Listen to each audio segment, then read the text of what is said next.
Well, you guys won't believe this. As soon as I cut the camera off, back bolt snapped right off. This is exactly where I found it. Sitting right here in the heads.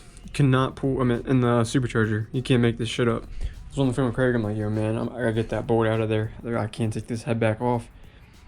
And I'm like, you know what? So I ran the bolt back in, a new bolt back in there. Perfectly fine. Check the LSA. And I myself to go get 10 more of these bolts. Got 10.9 instead of the 8.8. They have like a better washer on them, higher standard and everything. So hopefully these work a lot better than these, because this scared the shit out of me.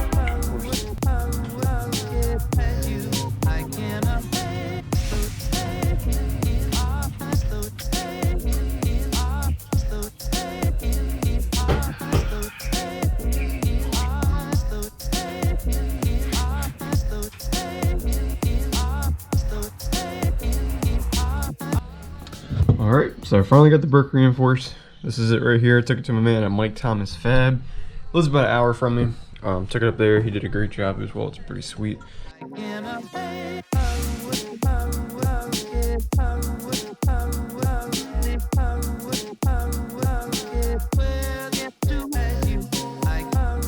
So, you're into a little problem here. I had put this clamp right underneath this LSA here. I was bolting it down. It actually put a little notch in it. So we had to squeeze that bad boy out. I don't know if you want to bring it down further or not. Nah, it should be fine.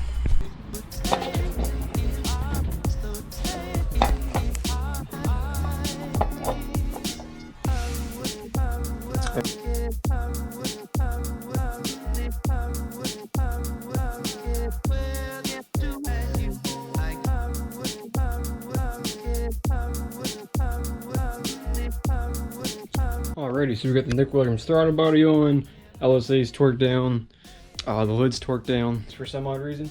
But anyway, yeah, these are 1300 injectors, so they were tested by my boy Craig when I got the block. I gave him that, he tested them.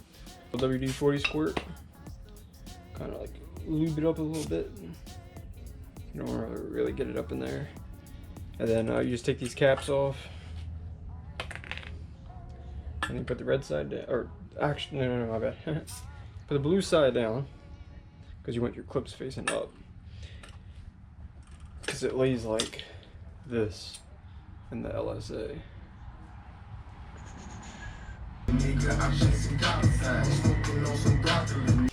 Does this look crazy? So what have you done? Not much, but like, I mean, hard part's over. I just put these injectors together. So I'm about to put these in. And then LSA's bolted down, the lid's bolted down. Yo, my dad saved my ass.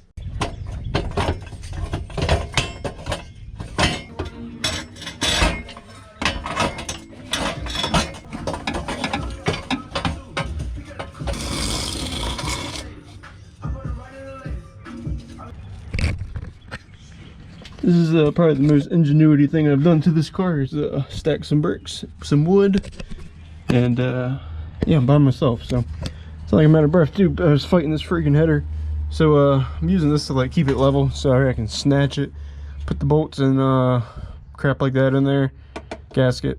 Yeah. Alright, so I got these BR7s, pretty nice. I think it's like the best spark plug to run for LSA applications or LS in general. Yeah, I guess I gotta, do I have to gap? I can't remember if I gotta gap these. I'll let you know in a second. It might already come gap. Alright, so I got something crazy to explain to you guys. If you wonder why I took this off, well, I'm gonna leave it right here. I did terrible at videoing this because I was just freaking stressed out, man. Alright, so let me run this down. We, I was turning, I put my oil in, and, Craig told me, go ahead and prime it, which, for me, priming, always just take the breaker bar and just, go back and forth, turn the crank. Well, when I put the bolt on, I was like, let me just try it anyway. As I'm turning, I'm like, my boat's slipping. It's slipping already. Like, I'm not even, the car's not even running. So, I did some tests, talked to a few people, and I was like, you know what? I don't think it's lined up right, this pulley here. So, conclusion where I'm like, well, I guess I gotta get this off or try to put it back on. So I went and got all these freaking kits here. One's from AutoZone, one's from my Vans, and one's from the guy that built my trans.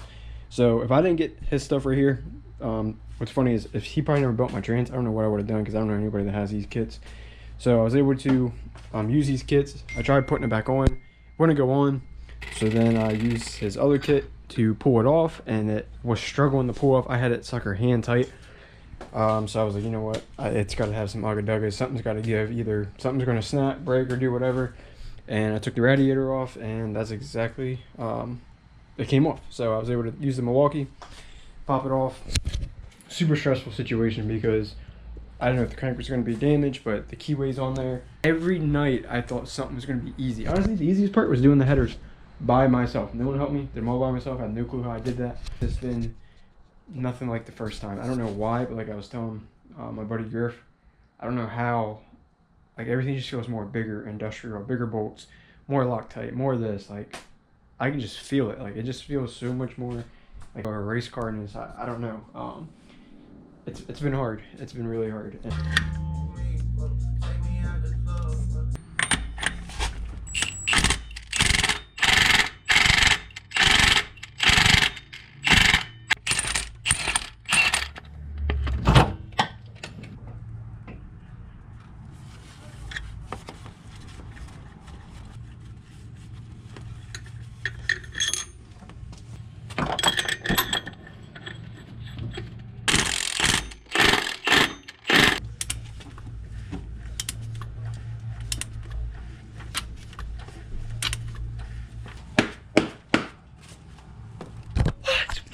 Go! Yo, boys, I'm so freaking hyped right now.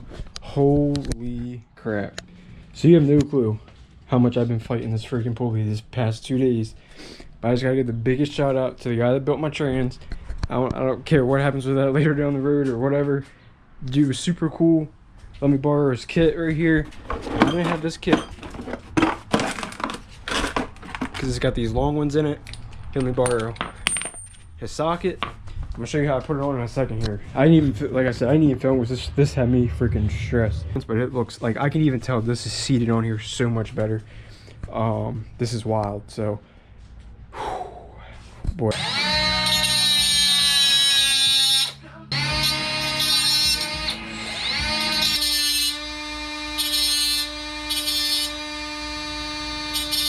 All right, so I ended up having to grind down this freaking bolt. And I put another washer, so I got 2 washers, and I grinded that bolt down, and she spins free.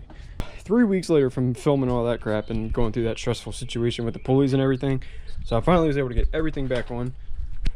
Here, Dan, can you give me that silver pulley back there? So I went ahead and I put my 9.8. Damn, I said the pulley, bro. I don't know what the hell a pulley is. Oh, yeah, I guess you're right. Yeah, my bad. I tried. Oh, that was a good one. My man started bringing the jack to me. So, yo, so yeah, this is a 10.5. And then that's a 9.8 down there on the ATI balancer. So I decided to go 9.8 because my tuner, well, just talking to my tuner and everything, we think we'll make a lot of boost with the 2.5 upper in this. More than we need, at least for right now. Worst case scenario, if we don't make enough or we think we should turn it up, then maybe we could fit that on there. But what I had to do was I had to like zip tie my transmission lines to my frame. So I zip tie that sucker down there, and then I had to zip tie them down here to clear that. Just bent the AC bracket kind of like out the way. Who needs AC anyway? My catch can. So I had the Mighty Mouse. I went ahead and got that. I don't really like the money they want for it, but I went ahead and got it anyway because everybody recommends it. So that goes all the way out to there and comes into my valve cover. And then this one comes into here and goes into this port of the LSA, the big thick one. And then this one is like teed off here. I'm thinking we're gonna have to redo this with the hob switch situation. I'll update you guys maybe on the next video for that, because I got that capped off and this one capped off, but I think it's supposed to be redone. And from the valve cover port, we got this running down into here, into the quarter intake. As of right now, I still don't have my LS7 put in there, but he said it's fine while we're doing the remote tuning and all that. I might have to get the insert welded in. That's my 5-inch quarter intake. The wire harness, it's pretty simple. You plug your IAT sensor right into here, and then you're gonna have like your mass airflow sensor, and then the throttle body sensor goes into here, which runs all the way back to somewhere in there. What is it? I should have just videoed all this, but I have it tucked in back there. Be careful, because mine, the first time, the throttle body connector, I got stuck on this wheel and it started eating up the connector. Thank God I didn't take the wire out. Whatever that clip is, I don't know. It's this wire harness on this side. Runs down into this one, which is the map sensor, I believe. So the map sensor runs all the way in here and gets plugged into that extension. So it's like 3 or 4 wires. It's really easy. They're capped off. I have this sensor. It's a fake sensor I probably found somewhere in the garage here. Cap that off, and then this sensor here, cap that off. Definitely probably gonna get the cap eventually. It's like 20 bucks. I'll probably order it next time I get something where I don't have to pay just for shipping. Cold case radiator, I'm probably gonna do a whole video on just installing this, because this ended up getting crazy, because I also have to take this back and push it off, and I have to get the power steering condenser because that's cracked as well. So that's why I'm leaking all this power steering fluid, because I guess I got the wrong one the whole time. I don't think I ever needed the actual radiator was cracked, because my steam port was leaking. Tighten that up, and then my power steering was leaking. So I went for my first drive the other day, and everything just came gushing out of the power steering. So, and that's the whole reason why I filmed this last, because I wanted to get the video of the car actually running, start up, get that out to you guys first, because you know that's the most exciting part. This was just buttoning everything up. I didn't want to like leave this out, so we'll have this, and then I got a sneak peek back here on the rear, so I'll show you guys that pretty soon. That's all I got for y'all. Hit that like and subscribe button. I wasn't ready. Catch me on Instagram at 1bad8, and catch you on the next one. Peace. No. Oh wait. Are you gonna edit this part? No. I give